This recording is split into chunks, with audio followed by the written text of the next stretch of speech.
Hi friends, my name is Kalpesh and welcome to my official YouTube channel Automotive Crux. In this video, I'm gonna talk about the drag coefficient for various body shapes which is relevant to the vehicle aerodynamics. If you haven't subscribed this channel yet, I'm requesting all of you guys to subscribe this channel and please click on the bell icon so you will get all the notification of this channel. Study of vehicle aerodynamics, it is equally important considering the vehicle design with various resistance. So before we jump for the drag coefficient, first we need to understand what is air resistance. With the help of Bernoulli's basic equation, we can estimate the drag force which resists the vehicle while vehicle is moving at certain high speed. I have already uploaded the two videos which are relevant with the vehicle aerodynamics. One, you can say the pressure variation over the body, and the second, the terms which are utilized to understand the aerodynamics. So I'm kindly requesting, if you haven't visited those videos yet, visit those videos once. The link for those videos have been provided into the description. So click on it and enjoy the glimpse of the aerodynamics. The total resistive force you can consider like this. This indicates the total resistive force on vehicle if we are considering the orthogonal components of this resistance which is produced by the air to perpendicular components, then the components of this overall resistance which is parallel to the plane on which your vehicle is moving, it is known as the drag force. It is known as the drag force. And the component which is perpendicular to the plane on which your vehicle is moving, it is known as the lift force. In this video, I am not gonna cover anything about the lift force. That will be covered in the further upcoming videos. So in this video I'm gonna talk about the drag force only. So this drag force, you can say, we can estimate with the help of this basic equation which is FD, it is equals to CD 1/2 rho AV square, where this FD, it indicates the aerodynamic drag force, the subscript D, it indicates the drag, rho, it indicates the air density. Here we are considering the automotive ground vehicles which are moving in the air. That's why we are considering the air density. If you are talking about the submarines and space vehicles, then we need to consider the density of fluid in which the vehicle is moving. Here we need to consider the velocity of vehicle, A, frontal area of the vehicle, and CD, it is the proportionality constant we need to add, that is known as a drag coefficient for the vehicle. This drag coefficient, it is directly proportional to the drag force, so we can understand that higher the drag coefficient, our vehicle has to face higher air resistance, higher drag force. So while designing a body shape of any vehicle, we need to minimize the drag coefficient. So let's discuss about the drag coefficient of various body shapes. Drag coefficient, it is the measure of effectiveness of a streamlined body shape in reducing the air resistance to the forward motion of vehicle. As I said, drag coefficient, it is the measure of effectiveness of the streamlined body. That means how your streamlined body is capable to cope up with the resistance produced by the air while vehicle is in moving condition. That measurement we can estimate with the help of drag coefficient. For example, you can observe the different vehicle types drag coefficient in this picture. For the saloon car, you can find the drag coefficient range which ranges in between the 0.22 to 0.4. For sports car, it ranges in between 0.28 to 0.4 for light fan, 0.35 to 0.5, and likewise you can observe the variation of the drag coefficient with respect to the different body styling,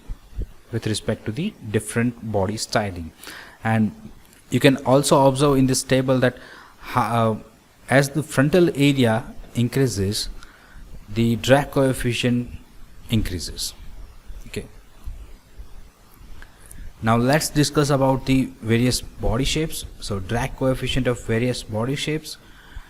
First we are considering the circular plate.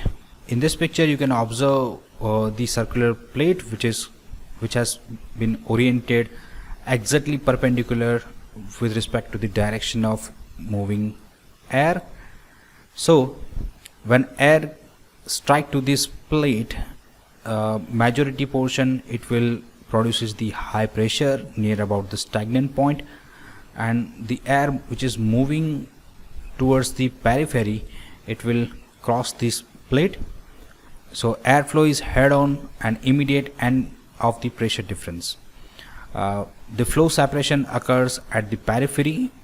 The flow separation takes place at the rim of this circular plate. So immediately once it attach the surface of the circular plate, immediately the flow separation occurs, and due to this reason large vertices produces at the rear end, and vertices, it is the negative pressure, you can say.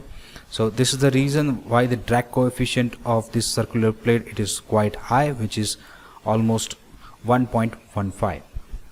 If we are considering the cube, so again the orientation of cube, it will you can observe in the picture, it is again perpendicular to the direction of flow.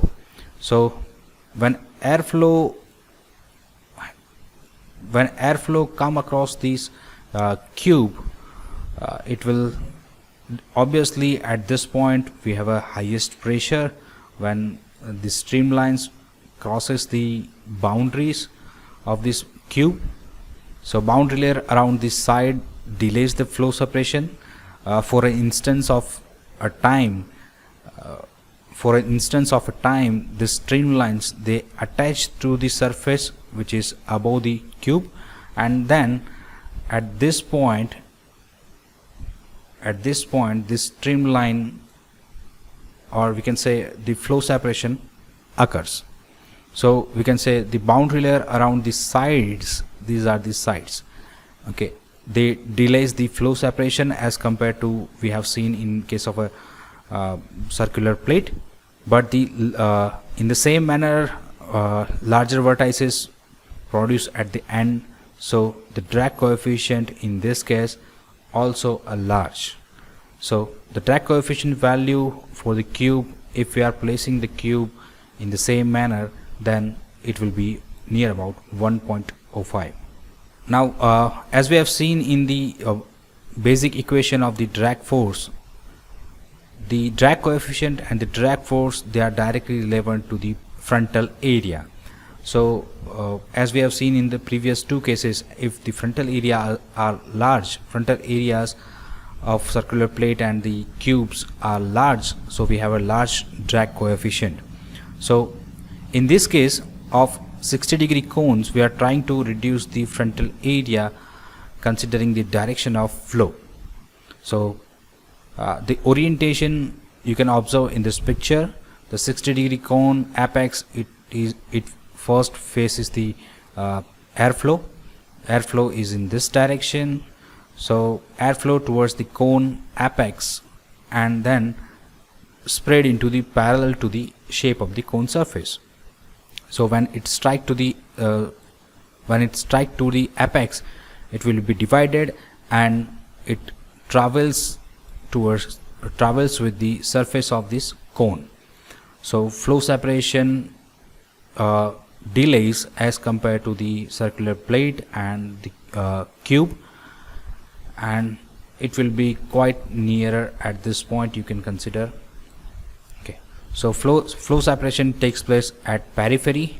As the flow separation takes place approximate at the end of this body, and this is the reason why this drag coefficient in this case it is quite low compared to the previous one. So the drag coefficient for the 60-degree cone, if we are placing the 60-degree cone in this orientation only, then it is 0.05. If we are placing the 60-degree cone in this manner, again the frontal area will be high considering the direction of flow, and drag coefficient will increase. The next one, sphere and the hemisphere. Considering the shape of the sphere, if you are placing a sphere into the moving airstream, then it will first attach with the periphery of the sphere, and it will travel with this surface of the sphere up to the end, we can say up to the end of this sphere shape. Near about this place the flow separation occurs, but you can say the vortices produced at the end, they are quite less as compared to the previous examples. So the less pressure difference, we have a less drag, we have a less drag coefficient. So comparative to the previous shapes, the drag coefficient of the sphere is 0.47. Now in case of a hemisphere, definitely the areas for the flow separation or the for the flow travel, it is quite less compared to the sphere, but still there is no reason found why the drag coefficient decreases in this case. But experimentally this value have been achieved each and every time. In case of a hemisphere, the drag coefficient found which is lesser than the drag coefficient found in case of a sphere. And the last one, which is the best one too, a teardrop shape. The length to dia to produce the teardrop shape, it will be 0.25 approximate. So when teardrop shape is placed in such a manner in the moving fluid, so the flow, it will attach with the surface and it will travel up to the almost endpoints to the teardrop shape. So you can consider the area for the vortices production, it is very less. So boundary layers can be maintained till the end of the body, and so the resistance is mainly due to the viscous airflow. You can consider the skin friction. Viscous skin friction, you can consider the friction produced by the layers which are adjacent to each other, that is known as a skin friction. And due to this, the least drag coefficient found in the teardrop shape, which is 0.05, which is quite less. Though the teardrop shape has a least drag coefficient, we can say it is impractical to develop such shape for the passenger cars. I am saying it is impractical, it is not impossible. Okay, it is impractical to develop such shape for the passenger vehicles. Now the question arises that why we had a large frontal area in case of the commercial vehicles like buses, for example. The buses are designed to accommodate more and more peoples which are commuting from one place to another place in the cities. So and this as they are traveling into the cities, the speed of buses they are restricted, so we can neglect the aerodynamic consideration while designing a bus. So thank you so much for watching this video till the end. If you haven't subscribed this channel yet, I would like to say please subscribe to my channel and click on the bell icon which is just next to the subscribe icon, so you will get all the notification for the same. Thank you so much.